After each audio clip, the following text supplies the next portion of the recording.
Now turn to Section 1.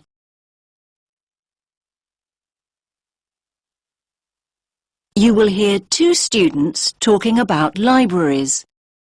First, you have some time to look at questions 1 to 5.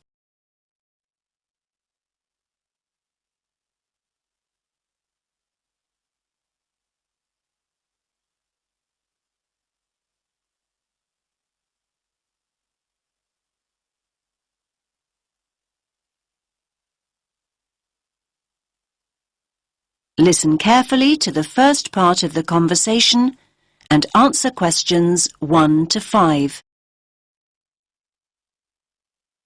Hi there, Tim. You look tired. Hi, Zara. I am tired.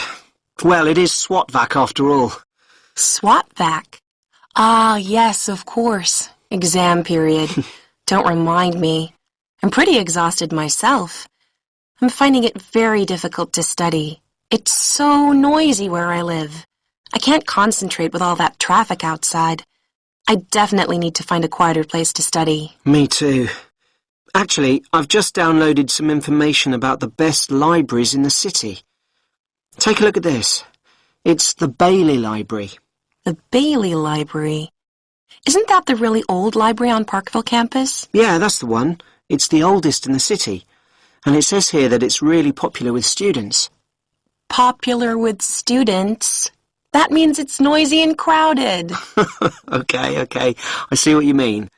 But we could try to get there early to make sure we get good seats and a large desk to work at. It's open from 8:30 in the morning until 10 o'clock in the evening, Mondays to Fridays. 10. That's very early. I study much better after midnight. Just look at the size of my folder here. I've got so much to get through. Basically, I need to be in the library 24/7 to get all my revision done. Now, if the Bailey is that popular, it must be open at weekends. Yes, of course it is. It opens at 11 o'clock, in fact, and it closes at 5 p.m. Great.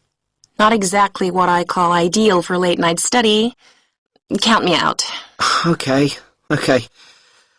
Here's another one.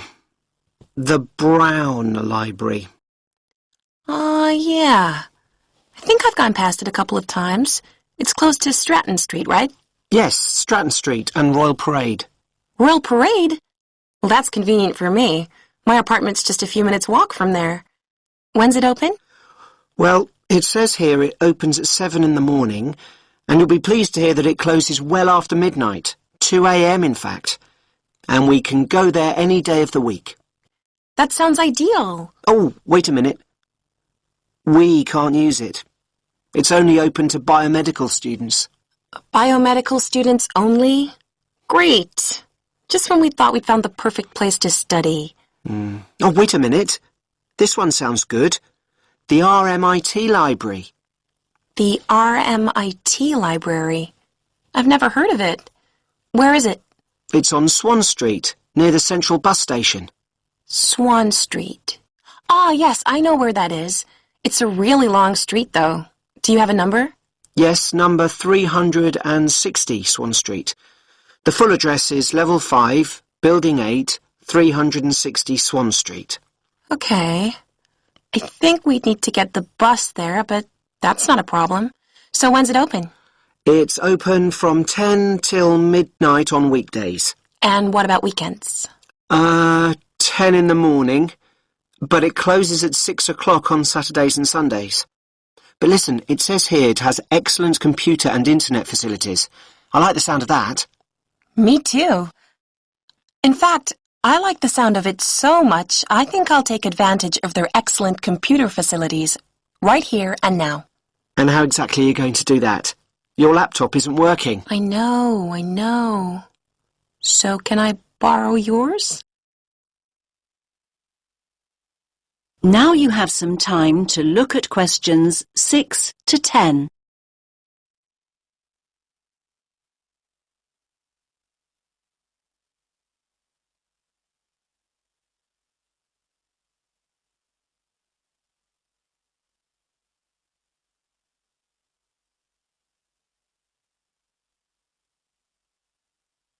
Now listen to the rest of the conversation and answer questions 6 to 10. OK, here's the RMIT Library website. So we want the bookings page. OK, first of all, you need to log on to Book It. Book it? Yeah, that's it, Book It. Okay. Now it's asking me for my student ID and my password. OK, so just type in your student number. I think I can just about remember it. And now your password. Okay. So next, you need to choose the resource type you want to book. That's easy.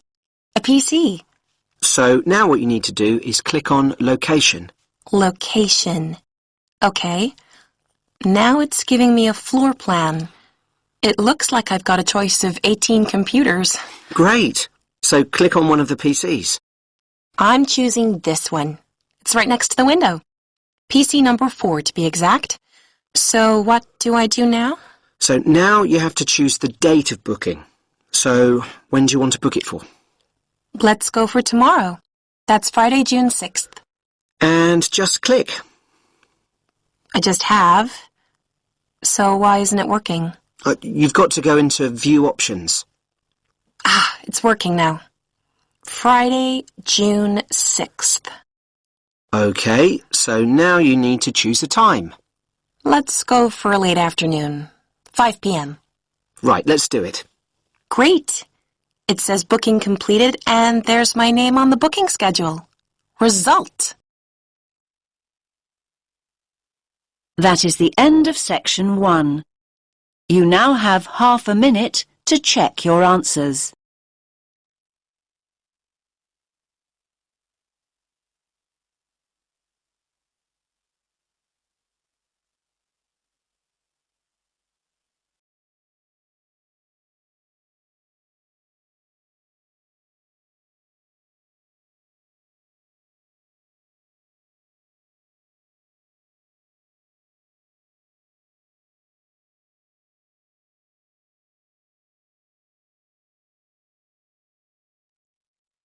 Now turn to section 2.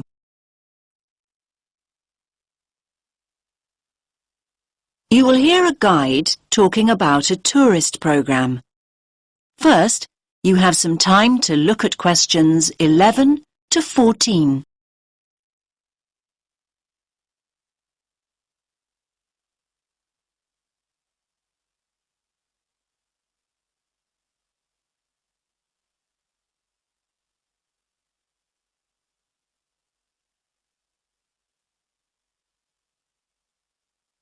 Listen carefully to the first part of the talk and answer questions 11 to 14.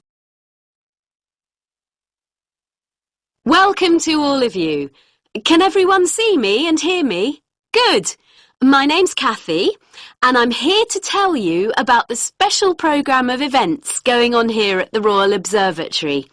Yes, it's Doors Open Day here in Edinburgh, and we're delighted that you have chosen to make this very special building part of your own Open Doors Day experience. Now, I'll make a start with giving you some background information about the Doors Open event. Doors Open takes place every year in September, and the observatory is one of the many buildings, 112 of them in fact, that open their doors to visitors for one weekend.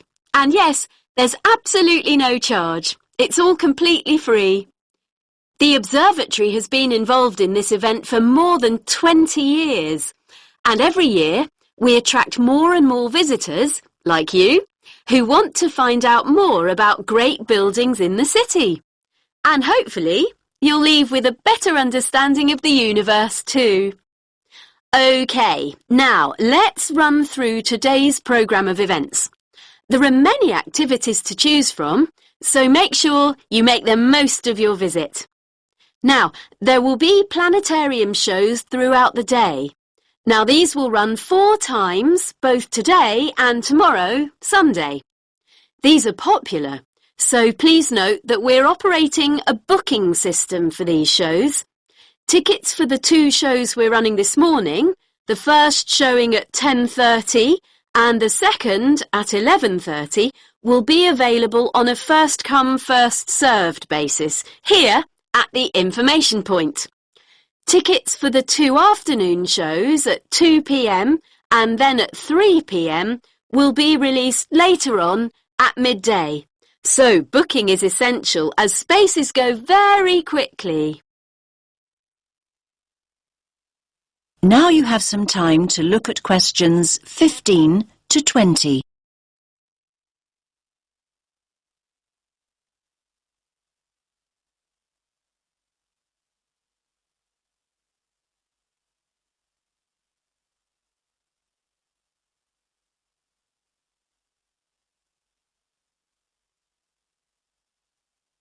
Now listen to the next part of the talk and answer questions 15 to 20.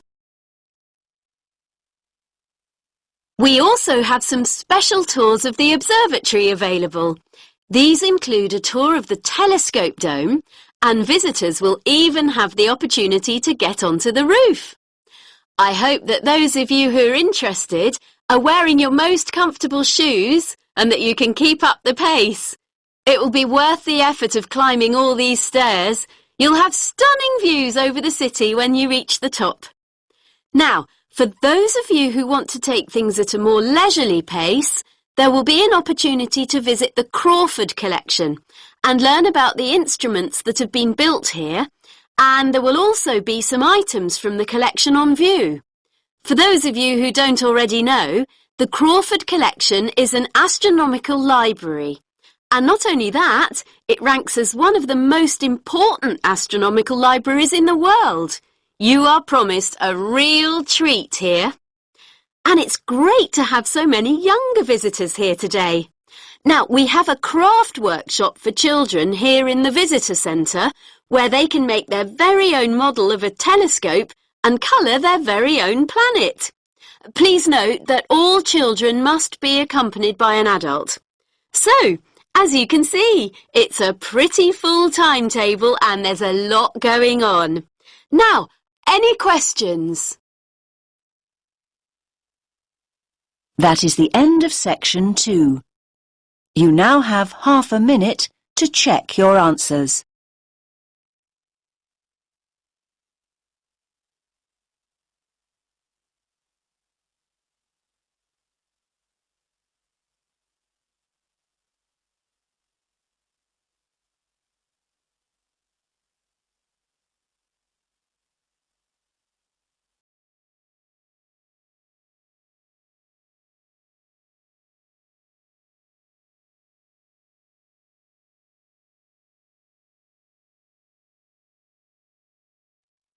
Now turn to section 3.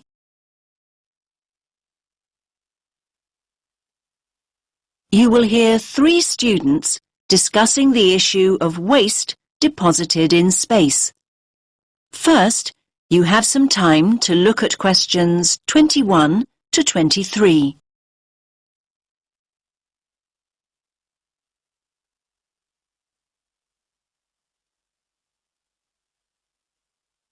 Listen carefully to the first part of the discussion and answer questions 21 to 23. Hey, did you manage to go to the talk by Dr. Chadwick this morning, Andy? I was there. What happened to you, Sam? My bike had a puncture. Seriously.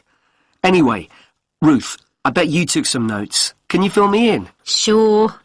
It was all about space junk. Really interesting, actually.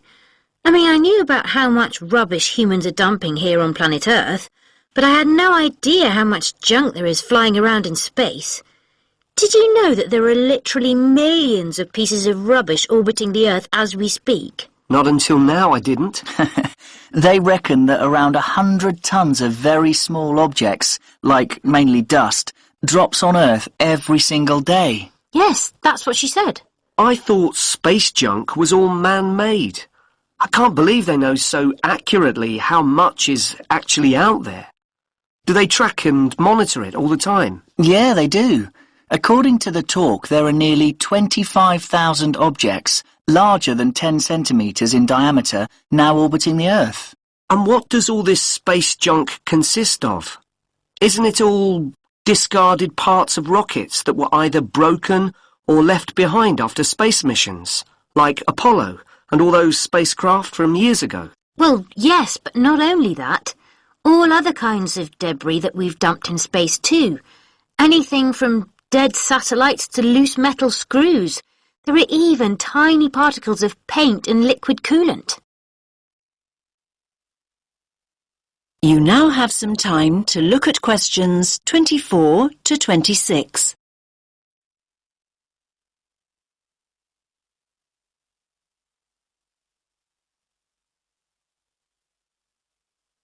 Now listen to the next part of the discussion and answer questions 24 to 26. So who is to blame for depositing all this rubbish? Where does it come from? Well, I knew you were going to ask me that, Sam, so hang on. You can take some of my notes if you like. Thanks a lot. That's really helpful. Here, look. Over a third, 37% to be exact, comes from Russia. But other countries are close behind. Another third, well, just under actually, 29% is from America, and then 28% is from China. Yes, but other countries, like India, are adding to the rubbish pile. And don't forget the European Space Agency also has spacecraft in orbit. That's true. We're talking serious space junk here. Pretty serious, I'd say. So come on, what do you think are the chances of something solid dropping from space onto our heads? Good question. Everyone asked that. Dr. Chadwick said at least one piece of junk falls to Earth every single day. But look at it this way. Earth is a pretty big place, so actually the statistical chances of being hit are extremely low. You now have some time to look at questions 27 to 30.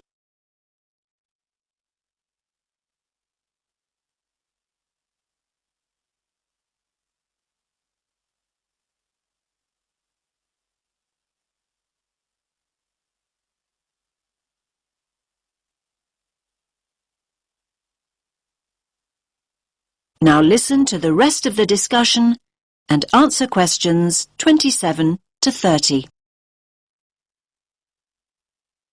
So are you saying I'm more likely to win the lottery? Well, just think about it. 2/3 of the Earth is ocean. That's true. But in time, almost all these pieces of rubbish will fall to Earth because the object's orbit is decreased by its gravitational pull. But the good news is that they don't cause any serious damage. You know, they can't actually survive the heat generated on re-entry. They simply burn away. But that's not always the case. There are exceptions. Chunks of the United States UARS satellite recently fell into the Pacific Ocean. The UARS satellite? It was this 6-ton satellite launched by the Space Shuttle Discovery way back in 1991. So it had been up in space for 20 years, but stopped working in 2005. It weighed 5,700 kilos. And that's about the same as a double-decker bus, apparently. And, just check my notes. Here it is, yes. The largest of these great big chunks that fell into the sea weighed about 158 kilograms. Think of the weight of an adult gorilla, Sam, and you get the picture. A nice soft landing, then. Dr. Chadwick said, imagine a couple of washing machines tied together and travelling at 100 miles per hour, and you'll get an idea. Oh, and do you remember Skylab? That was another US space station, and it fell to Earth at least 3 decades ago, in 1979. It fell into the Indian Ocean and the deserts of Western Australia. According to what I wrote down, that particular space junk weighed 100 tons. And let's not forget Mir, the Russian space station. Mir weighed 135 tons, far, far larger than UARS, and it fell to Earth in 2001. It plunged straight into the South Pacific. All very interesting.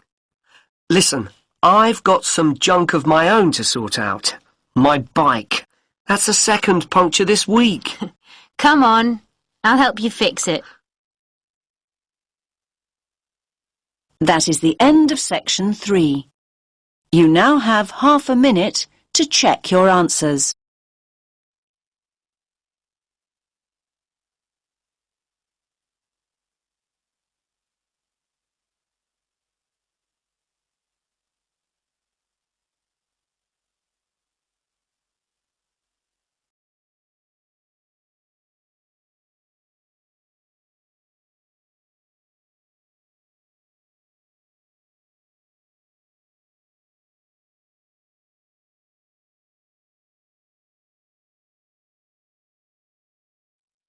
Now turn to section 4.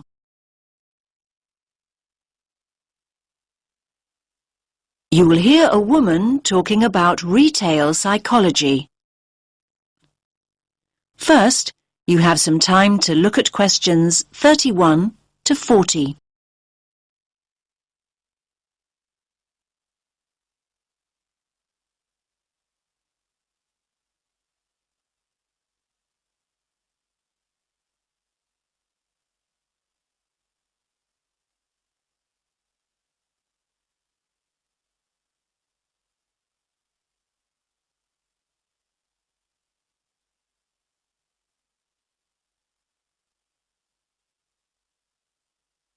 Listen carefully to the talk and answer questions 31 to 40. Hello everyone. Let's get started on the final lecture in our module on retail psychology. Today we're going to focus on supermarket layouts and how retailers display their products to encourage us as customers to spend as much of our money as possible. It's an interesting topic. Now, most of us don't actually realise that the layout is deliberately designed to make us part with our money. But in fact, millions of pounds are spent on research into the psychology of shoppers and what motivates us to buy. So, let's have a look at an actual supermarket layout. Now, here's the entrance to the store, just here. This area immediately around the entrance is what retailers refer to as the Decompression Zone or the dead zone. This is where the customers recover from the environment outside. And by that I mean this is where they adjust.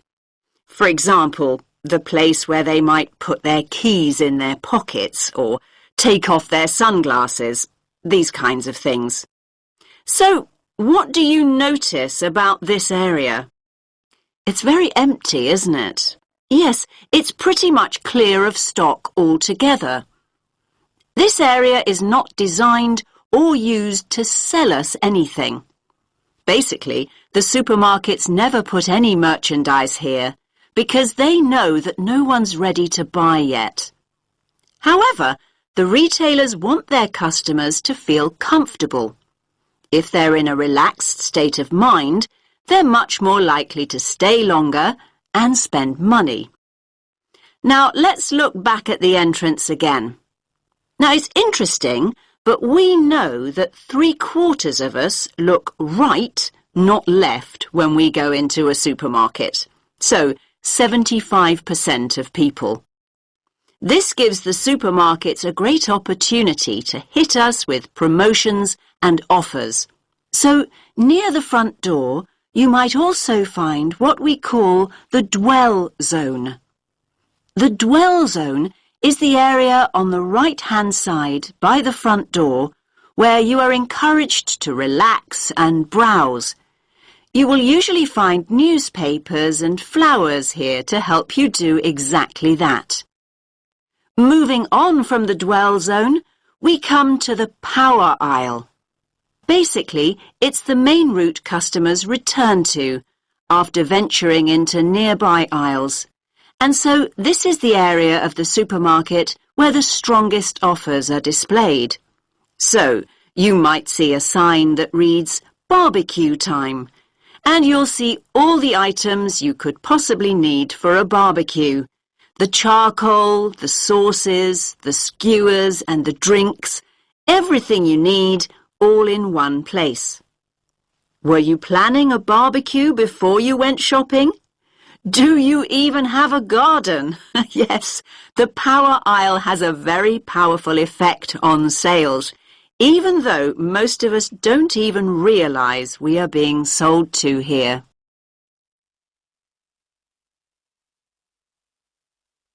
Now, let's think about fruit and vegetables for a moment. They're always located towards the front. Now, why do you think this is? Yes, fruit and vegetables are always at the front because it gives the supermarket a healthy image. And let's think back to flowers and newspapers. We talked about both these items earlier. And yes, they're displayed near the front on the right. Now, they're known as distress goods. Why's that? Well, these are the goods that we often buy in a hurry or on impulse. In other words, these are the items we didn't actually intend to buy at all. But the supermarkets want us to put them in our trolleys even before we start our proper shopping. Now, what about everyday items like bread or milk or cereals? They're always placed right at the back of the supermarket. Yes, in this area here. Again, this is a deliberate strategy by the supermarkets. Basically, they want us to walk through the whole store to get them in the hope we will buy other things on the way. That's why items like these are often called destination goods. Now, where products are placed on the shelves makes a real difference. We read shelves a bit like we read a book. Our eyes go from left to right. And they want you to focus on the more expensive items, so they place them at eye level. It's often quite hard to spot items like cheap tinned food. Why is that? Well, they're normally placed very low on the shelves. Basically, the supermarkets don't want the cheapest products to be the ones you see first. Finally, let's have a look at the checkout area here. Now, we all know that sweets are deliberately placed within the reach of children at the checkout. But all kinds of things are displayed at checkouts these days. In fact, supermarkets can change what's on offer almost by the hour. It's a quick and easy way for them to rotate their stock. So, if the sun comes out, the checkout is an ideal place to display sunglasses. And if it rains, umbrellas can be placed there instead. Now, does anyone have any questions? That is the end of section 4.